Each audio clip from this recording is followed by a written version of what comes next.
باب الحوائج ہے، اور میں تو ہمیشہ ہی کہتی ہوں، اور میں آئی تو مجھے یہ پیغام بھی ملا، اور کرم ہے میرے مولا کا، ان ہستیوں کا کرم ہے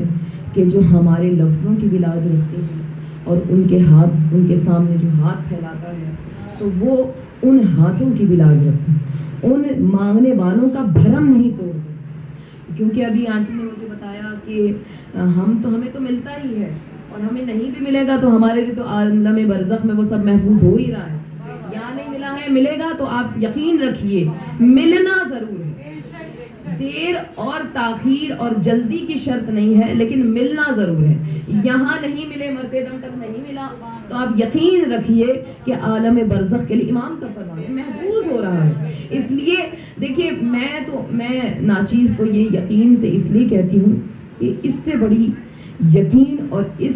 گھر کی معراج کوئی نہیں ہو سکتی ہے، کہ اب میں آپ کو مثال کے طور پر کہہ رہی ہوں، میری بہت ساری بہنیں پروردگار عالم جو اب تک صاحب اولاد نہیں ہے، میرے مولا جناب رباب کے صدقے میں، اس بی بی کی پاک گود کے صدقے میں ان کی گودوں میں گرمی برقرار رکھے اور انہیں گرمی عطا کرے۔ لیکن کتنی بڑی بات ہے کہ ہر سال اگر کسی کو اللہ نے، میں نے آپ سے کہا دعائیں کہیں پر جا کر جمع ہو رہی ہیں، اور اگر وہ دعا یہاں قبول نہیں ہو رہی ہے، لیکن مانگنے والا تھکتا نہیں ہے، میرا یقین تو یہی کہتا ہے کہ تھک کر پھر یہیں پر آنا ہے، سال کے بعد بھی یہیں آنا ہے، مانگتے یہیں سے رہنا ہے، اس سے زیادہ آپ اپنی ایمان کی منزلوں پر فخر اور مباحثت نہیں کر سکتے کہ ہمیں ابھی مل رہا ہے یا نہیں مل رہا، کسی کو سال بعد ملے اولاد، کسی کو 10 سال بعد ملے، لیکن وہ مانگنا نہیں چھوڑتا کہ مولا مانگ رہے ہیں مل تو رہا نہیں ہے اس لیے مانگنا چھوڑ دے، نہیں، یہ آپ کی یقین کی وہ آخری منزل ہے کہ جو اس بات کا ثبوت ہے کہ مولا ہمیں یقین ہے کہ اگر یا تو مل جائے گا یا پھر محفوظ ہو کر اس جہان میں مل جائے گا، لیکن ملے گا ضرور۔ اور کیونکہ میں نے اسی آپ کے ہی علاقے میں یہ بات کہی تھی، اور میں تو اکثر ہی کہتی ہوں کہ ہمارے جو جتنے بھی ہستیاں ہیں، یہ باب الحوائج وہ ہے کہ جس کا شرف یہ ہے کہ اپنوں سے زیادہ پرائوں کی سنتا ہے، اور ہمیں تو مل جائے گا بعد میں، لیکن یہیں پر اسی دنیا میں اسی جہان میں دے کر میرا مولا بتا رہا ہے کہ اتنا چھوٹی کلائی والا بھی بس نام ہونا چاہیے، علی، کلائی چھوٹی ہو یا بڑی، نام علی ہونا چاہیے، تو جس کا نام علی ہو وہ پراؤں کو زیادہ دیتا ہے۔ زیادہ سے مراد ہے کہ دیکھیے ابھی مجھے پتا چلا کہ کیونکہ پروردگار عالم نے صاحب اولاد بھی کیا اور وہ منت بھرنے بھی آئی، کرتا بھی لے کر آئی، تو یہ کمال ہے رباب کے چاہت کہ جو ہے چھوٹا لیکن جس کے نام کے ساتھ علی آ جائے پھر چھوٹائی کیا اور بڑائی، پھر وہاں پہ صغیر سنی کیا اور جوانی کیا، جب نام علی آ گیا ہے۔ دیکھیں جس وقت رسول ہاتھوں پر بلند کر کے لے کر آئے تو کہا کہ اے چچی جان آپ نے نام کیا؟ کہا میں نے اپنے بابا کے نام پر، تاکہ میرا بابا کا نام سدا سلامت ہے، نام اسد رکھا ہے۔ اب رسول نے کہا چچا حضور آپ نے کیا نام رکھا؟ تو کہا میں نے اپنے اجداد قصائی کے نام پر اپنے بیٹے کا نام زید رکھا ہے، اور دوسری جگہ پہ ملتا ہے حرب نام رکھا ہے۔ تو اب چونکہ نام رکھ دیا تو مسکرائے رسول، کہا اے چچا جان، اے میری ماں جیسی ماں کے برابر چچی جان، پروردگار عالم کے حکم سے میں نے اس بچے کا نام علی رکھا ہے۔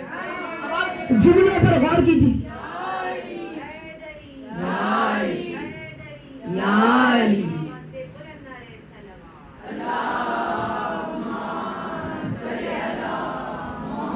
اب عجیب جملے ہیں، زبان رسالت کے عجیب جملے ہیں کہ اس بچے کا نام علی رکھا ہے، جس کا مطلب ہی بزرگی، جس کا مطلب ہی بڑائی، جس کا مطلب ہی کبریائی۔ تو پروردگار عالم کے حکم سے رسول نے کہا بچہ ہے مگر نام علی ہے۔ تو اب آپ کو سمجھ آ گئی۔ اب میں آپ کو 2-4 جملے، یہ جملے میں آپ کو دوبارہ سے تبرکاً صرف بتا رہے ہیں۔ سورہ قصص میں پروردگار عالم حضرت موسیٰ کا قصہ بیان کرے اور رسول کا فرمان ہے نہیں بچے بولے سوا 3 کے، پالنے میں 3 ہی بچے بولے، پہلے حضرت یوسف کا وہ پاکیزہ گواہ جو آگے چل کر یوسف کا وارث بنے گا، دوسرا وہ پاکیزہ کہ جس کا نام عیسیٰ ہے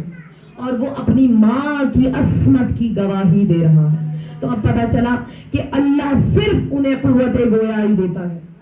یا جو خود معصوم ہو یا معصوم کی گواہی دے رہے ہوں۔ اب تیسرا بچہ وہ ہے کہ جو ہاتھوں پر رسول کے یہ پوچھ رہا ہے، یا رسول اللہ مجھے بتائیے کہ آپ سننا کیا چاہتے ہیں۔ اب دیکھیے یہ لکڑی کے معجزے کا کمال ہے کہ لکڑی کا جھولا اور جھولے میں عیسیٰ اور بنی اسرائیل، قرآن کی آیت ہے کہ بنی اسرائیل سے جب جناب مریم نے چپ کا روزہ رکھا اور کہا کہ پروردگار عالم نے کہ مریم تم مت بولنا، چپ کا روزہ رکھ لو، کیونکہ بنی اسرائیل میں چپ کا روزہ تب رکھا جاتا تھا۔ تم چپ رہو، صرف اشارہ کرو بچے کی طرف۔ ماں نے چپ کا روزہ رکھا اور اشارہ کیا بچے کی طرف۔ اب بچے کے لیے بنی اسرائیل کے لوگوں نے کہا کہ ہم اس سے پوچھے کہ جو پالنے میں بچپن کے دن گزار رہا ہے، یعنی جھولا بھی معجزہ، جھولے کو زندہ کر دیا اور پھر پالنے میں بچہ کیسے بولے۔ تو اب پتا چلا کہ اگر گواہی عصمت کو درکار ہو تو پھر بچہ گود میں ہو یا جھولے میں بولتا ہے۔ تو اب جب بولا نا یا علی یا علی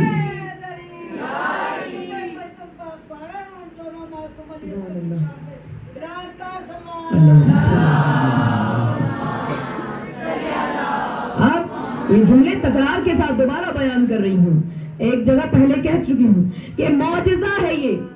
اب معجزے میں فرق ہے نا، ایک عیسیٰ ہے اور ایک فخر عیسیٰ۔ جو عیسیٰ ہے اس کے پروردگار عالم نے پالنے میں وہ طاقت رکھی کہ وہ لکڑی کے جھولے میں بولے اور جواب میں کہے انی عبد اللہ، کہ میں اللہ کا بندہ ہوں اور اللہ کی کتاب لے کر آیا ہوں۔ سنائی نہیں ہے کتاب، لایا ہوں، سنائی نہیں ہے، مگر ادھر جب گود اور جھولا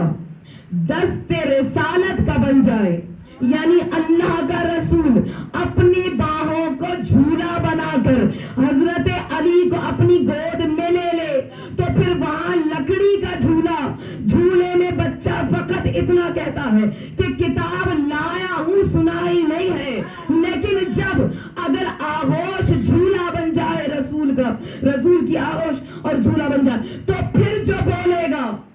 وہ اس طرح بولے گا کہ یا رسول اللہ یہ بتائیے کہ سناؤں کیا،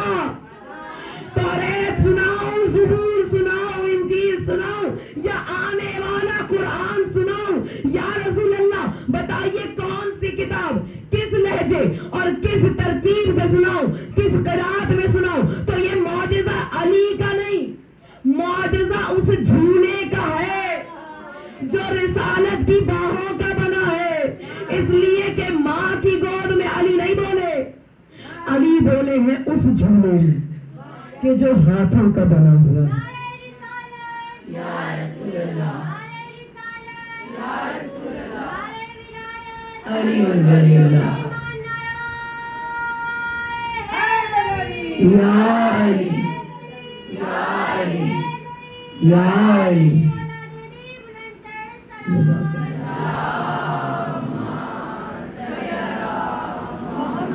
وہ آپ کو سمجھ آ گئی؟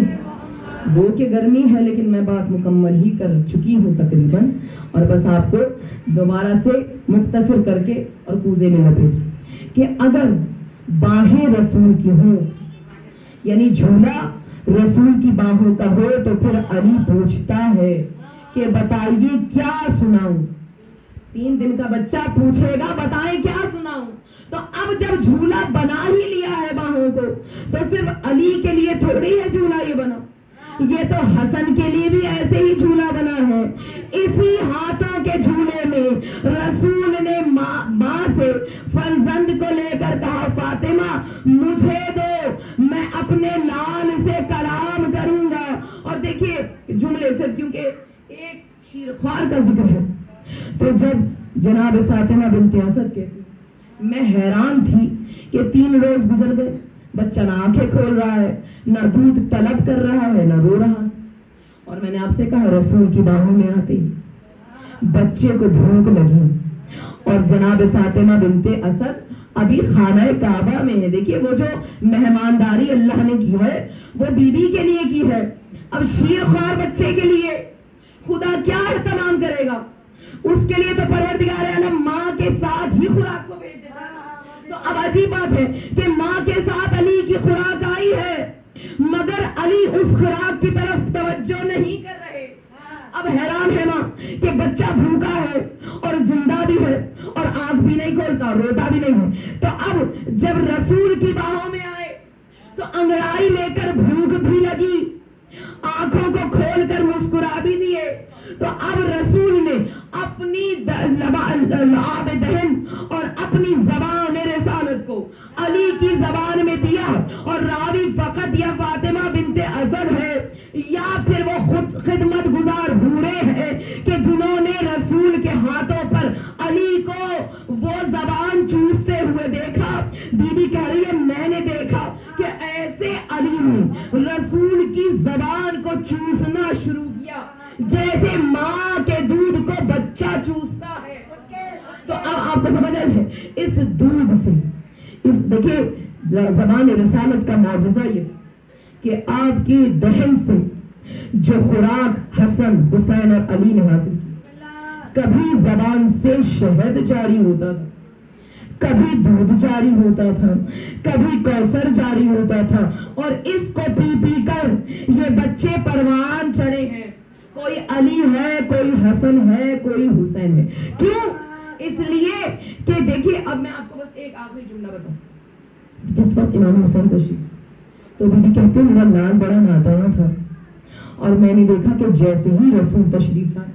اور رسول نے اپنی باہوں پر حسین کو لیا اور کہا کہ اے میری لخت جگر ان کو ہم خوراک دیں گے، اور رسول نے حسب سابق جیسے حسن کو حسب سابق جس طرح حسن کو پلائی ہے، جس طرح علی کو پلائی ہے، اپنی زبان کو حسین کی منہ میں دیا۔ اب یہ صدیقہ کی زبان ہے، یہ جملے میں بار بار کہتی ہوں، صدیقہ کی زبان ہے، اور میری بیوی روایت کر رہی ہے کہ 40 روز تک میرا لال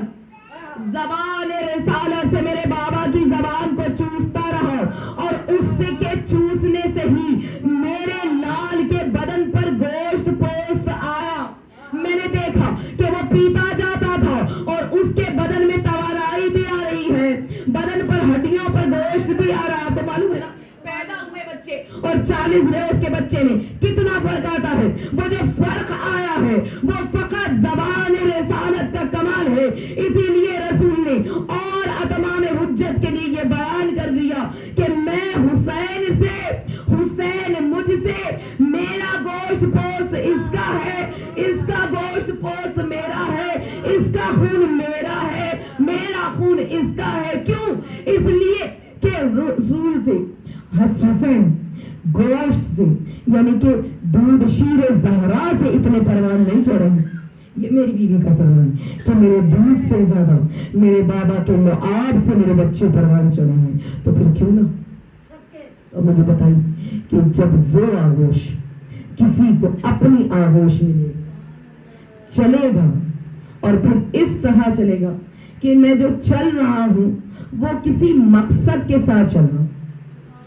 عشرے میں آپ کے سامنے پورا میں نے بیان کر چکی مقصد امام حسین کہ مقصد کامل نہیں ہوتا۔ اب میں بس آپ کو بات کا رخ موڑ دوں۔ آپ کو معلوم ہے کہ حسین کربلا میں علی اصغر کو اس لیے رہا تاکہ دنیا پر یہ روشن ہو جائے کہ یہ جو کچھ ہے جنگ نہیں ظلم ہے۔ اس لیے آپ کو معلوم ہے یہ پہلے بھی ابھی میں بیان کر چکی ہوں، ایک جگہ پر آپ کے سامنے دوبارہ کہہ رہی ہوں کہ روایتوں کو گھمایا گیا ہے، روایتوں کو اس طرح سے گھمایا گیا ہے کہ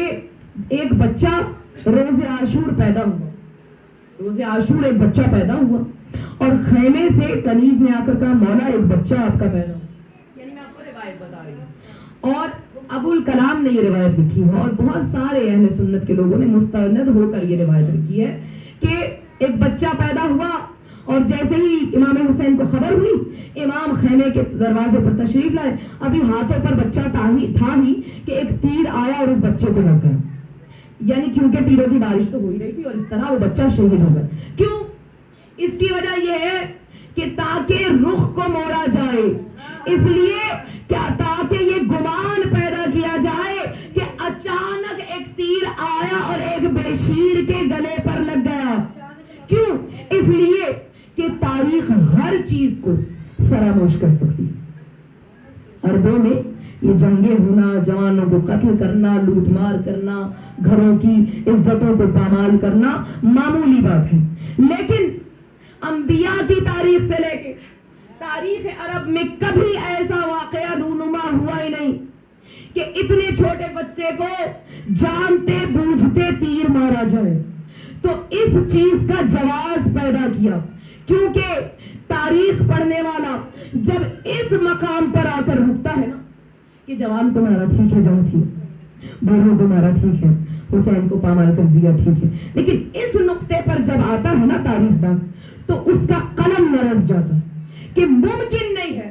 کہ یہ جنگ ہو، کیونکہ کسی جنگ کا یہ اصول ہے ہی نہیں کہ معصوم بچے کو مارا جائے. اس چیز کو چھپانے کے لیے یہ تاریخ من گھڑت بنائی گئی کہ اچانک ایک بچے کو تیر لگا اور وہ مر گئے. تو اب سمجھ آئی آپ کہ کس کا کیوں؟ تاکہ علی اصغر کی شہادت کو چھپایا جائے. اور حسین ہاتھوں پر اس لیے لائے تھے، لیکن اگر حسین مارے جاتے تو یقین تو آپ کو ہے ناشکیہ پر کہ انہوں نے علی اصغر کے تیر پر، گلے پر تیر چلانا تھا، سر کو کاٹنا تھا، لیکن ہاتھوں پر لے کر آنے کا مقصد یہی تھا کہ کل کو کوئی یہ نہ سمجھے کہ کوئی تیر آیا اور علی اصغر کو مار کر چلا گیا. نہیں، ہم تو پانی مانگنے گئے تھے، ہم ہاتھوں پر پانی مانگنے گئے لیکن پانی نہ دیا. اور پھر تاریخ کو یہ رو رو کر لکھنا پڑا کہ ایک ہندو ادیب نے لاہور میں ایک کانفرنس میں کہا، امام حسین کی کانفرنس میں، بڑی پرانی بات ہے، ایک کسی ریڈرز میں یہ جملے تھے کہ قتل حسین سمجھ میں آتی ہے لیکن مجھے سمجھ نہیں آئی یہ کیسے دو شہزادوں کی جنگ تھی کہ جہاں جنگ میں ایک ایسے بچے کو مارا جائے کہ جسے تیر لگنے پر یہ معلوم نہ ہو کہ تیر لگے تو ہنستے ہیں یا روتے ہیں. اب آپ کو سمجھ آئی ہے منطق امام حسین کیا ہے کہ ہاتھوں پر لے کر جائیں گے. اور جب خیموں سے رونے کی آواز آئی اور جناب ام رباب نے کہا آقا مولا آپ کی نصرت کے لیے علی اصغر نے اپنے آپ کو جھولے سے گرایا، تو میرا مولا خیام حسین جھکے ہوئے سر سے، تھکے ہوئے قدموں سے جس وقت خیام میں داخل ہوئے تو ایک حلقہ تھا مستورات کا اور درمیان میں رباب اپنے چاند کو لیے کھڑی تھی. اور دیکھیے کیونکہ شب عاشور حسین نے وعدہ کیا ہے کہ رباب محضر شہادت میں علی اصغر کا بھی نام ہے، تو بی بی نے رو کر کہا تھا آقا مولا ادھر آپ نے استغاثہ بلند کیا، ادھر میرے لال نے آپ کی نصرت کے لیے اپنے آپ کو جھولے سے گرا دیا ہے. بس عزادار حسین نے اپنے مرجھائے ہوئے پھول اور گرہن لگے ہوئے چاند کو ایک مرتبہ دیکھا. اب جو دیکھا نا تو تڑپ کر رباب نے کہا آقا مولا میرے لال کو بھی نصرت کے لیے لے جائیے. مگر جب جانے لگے نا حسین نے کہا رباب دیکھو بچہ مرجھایا ہوا ہے، میں جا کر ان ملعونوں سے پانی مانگتا ہوں. مومنات یہ جملے کہنا آسان ہے اور میں ہمیشہ یہ کہتی ہوں حسین ان سے پانی مانگنے کے لیے جا رہے ہیں کہ جن سے حسین لاشائے علی اکبر تک پہنچنے کا راستہ معلوم کر رہے. حسین ان سے پوچھے گا، سوال کرے گا پانی کا کہ جن کے لیے 32 برس کا شیر ترائی پر جا کر واپس لوٹ کر نہیں آیا. حسین ان سے پانی مانگے گا کہ جن کی پیاس، جس کی وجہ سے پیاس کی شدت میں قاسم کے ٹکڑے ہو گئے لیکن حسین جیسا صابر ہاتھوں پر اٹھا دو. کہہ رہا ہے رباب میں لے کر آتا ہوں اس بچے کو پانی پلا کر. رباب نے کہا آقا مولا جا رہے ہیں، ماں جانتی رباب بھی ہے، جانتی زینب بھی ہے. کہا آقا مولا ایک لمحے کے لیے میرے لال کو میری گود میں دے دیجیے. مطلب گود میں لے کر رباب نے بچے کے کان میں کچھ کہا. کیا کہا؟ کہا کہ اے میرے لال میں کنیز زادی، اے میرے لال فاطمہ کے لال پر آج نہ آنے پائے.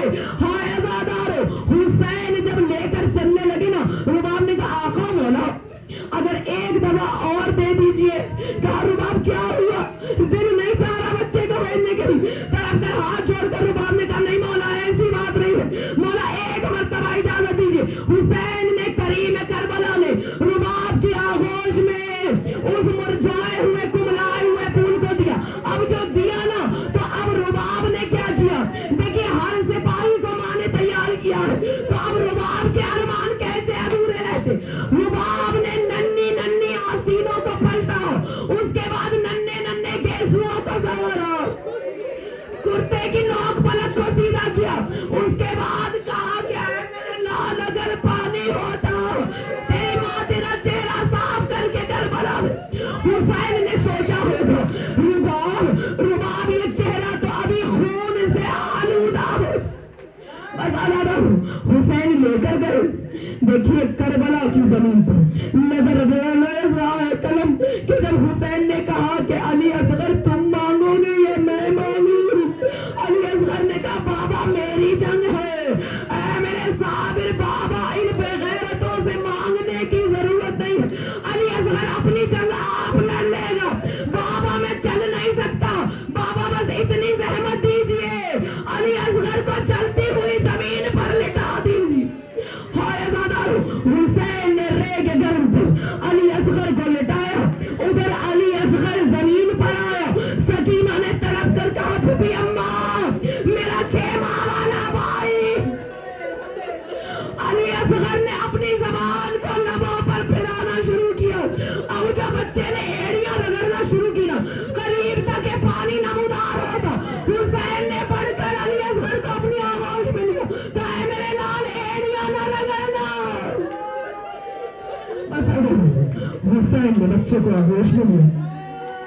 مطلب کیونکہ ابھی آپ جملے کی زیارت کریں گی نا، مگر میں آپ کو ایک جملے کہتی چلوں، علی اکبر سے مشکل ناز علی اصغر کی ہے، اور یہ صرف کہنا آسان نہیں ہے، یہ مبالغہ آرائی بھی نہیں ہے، یہ کسی کے جملوں کا کمال بھی نہیں ہے، اس لیے میرے پاس دلیل موجود ہے۔ علی اکبر کا لاشا حسین سے اٹھتا نہ تھا، مگر حسین چاہتے تھے جلدی سے خیموں میں پہنچا دوں،